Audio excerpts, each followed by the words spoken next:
Treat That Pain is a series of brief presentations on the essentials of managing cancer pain with special emphasis on safe and rational use of narcotic medications.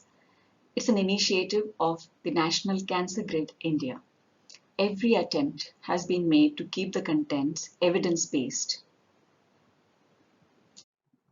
This presentation helps us to understand how the context of pain affects the pain experience and guide our strategies in managing the pain.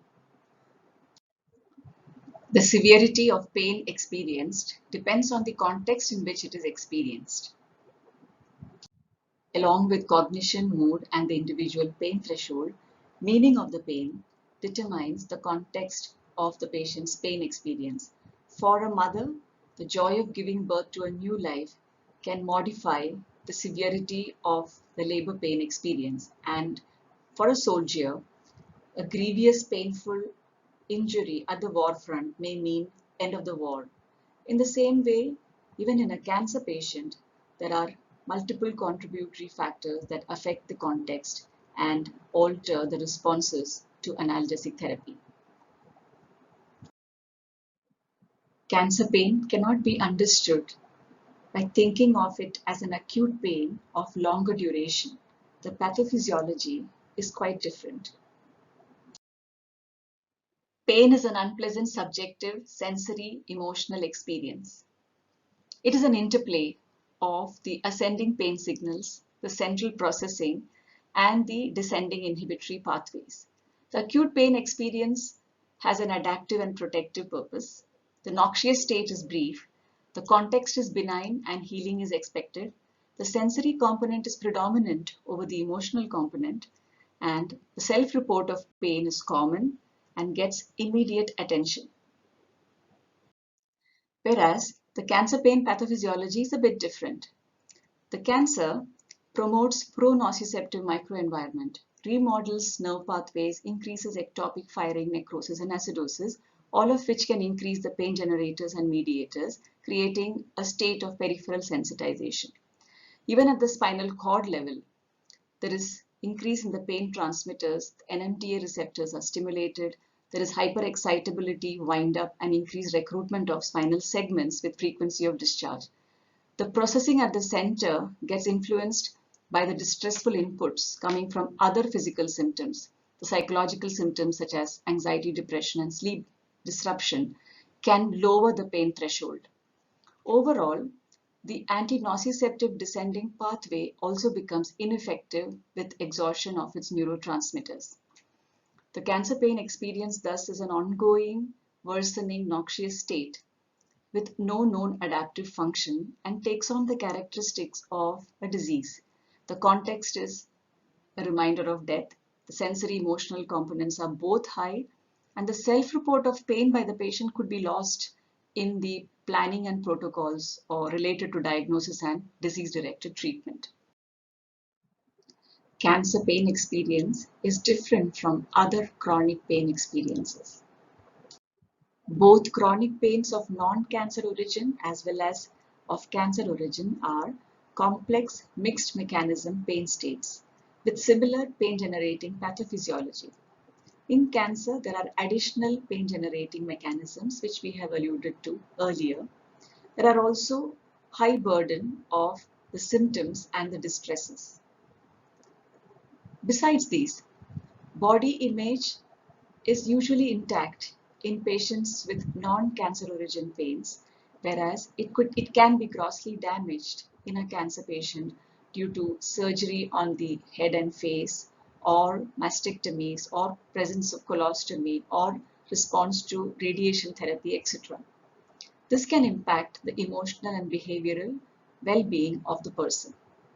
The pain experience itself can cause disability in both, but in cancer, the disability can be so severe as to cause suicidal ideation and sometimes ending up in suicide. The disease trajectory of chronic pain with non-cancer origin is gradual and it allows adaptation and planning for the patient. Whereas in cancer, the disease trajectory is rapidly fluctuating. studded with complications and unexpected hospitalization, and the patient undergoes high stress. The approach to clinical practice and management of chronic pain of non-cancer origin recommends behavioral and coping skills model. It has been noted that 50 to 70% of these pains do not respond well to opioids.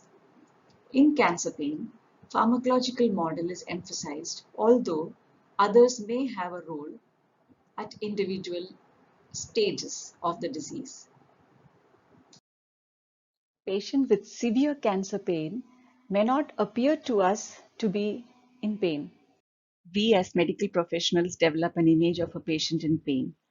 Cancer pain behaviors may not always fit right with the idea of a patient in pain that we may harbor. For example, severe pain in a fracture patient is obvious due to the crying, due to the increased pulse and BP, and extremely obvious distress behavior by the patient. Whereas a cancer patient reporting again severe pain may have a normal pulse and blood pressure and may not exhibit the distress that we associate with a severe pain. This is because chronic pain causes constant hyperarousal of sympathetic nervous system, gradually depleting the neurotransmitters such as dopamine, norepinephrine, and serotonin.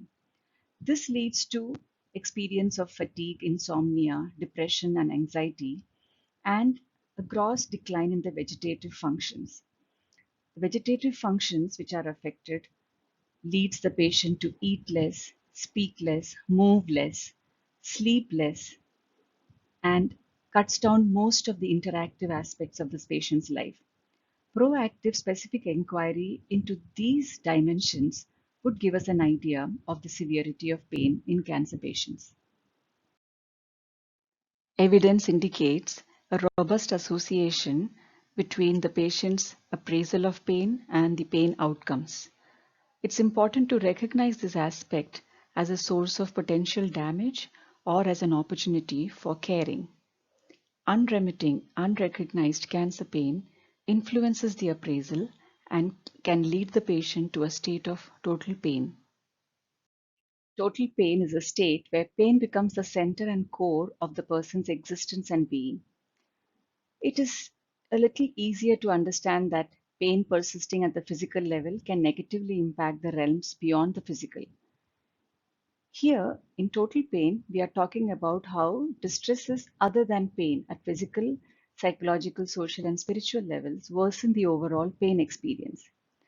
Some of the unaddressed distresses are shown in this slide, such as anorexia, nausea, vomiting, treatment toxicities which are unaddressed, fatigue or insomnia. All these affect the pain and deepens the negative pain experience. At a psychological level, there are regrets at delays in diagnosis, frustration at therapeutic failure, the fear of suffering in the future, or the ongoing suffering, the sadness of it, the uncertainty about the progress of the disease. They're all issues that affect the psychological well-being and cause pain.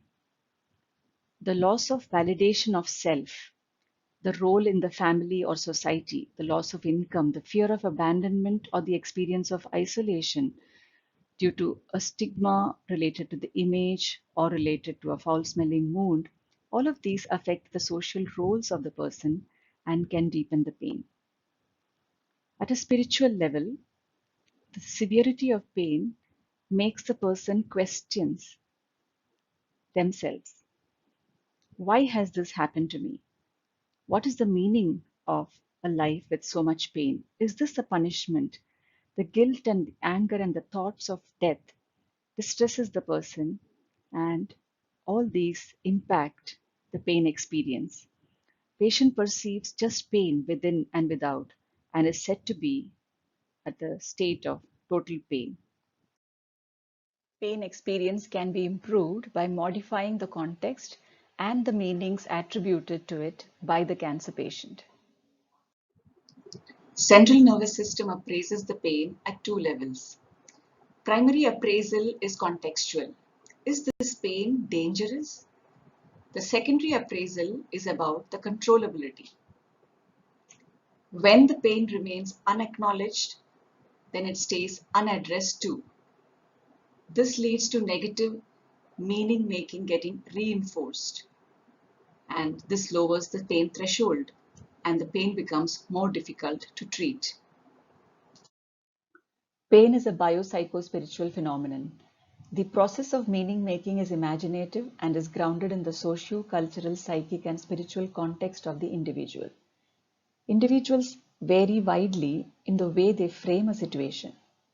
When no support is perceived, they turn to avoidant and denial coping strategies and tend to catastrophize their situation, making it more difficult to treat the pain as well as the disease. As medical professionals, when we are able to instill trust and hope through our presence, through responsiveness to their issues, and through genuine expressions of caring, the patient tends to use problem solving, problem focused strategies such as acceptance, reframing the situation, that is, positive meaning making, and sometimes even humor to face the situation. Listening fully to the patient's history to understand the contributors to the pain and to the perceptions of what it means to the person provides valuable information to work with. Early and competent use of analgesics, along with effective communication and psychosocial support, impacts the appraisal of pain and heals maladaptive cognition, emotions, and the negative meaning making. Thus, the therapeutic relationship can alter the context and the meaning of the situation to the person and improves the treatment adherence and quality of life of this cancer patient.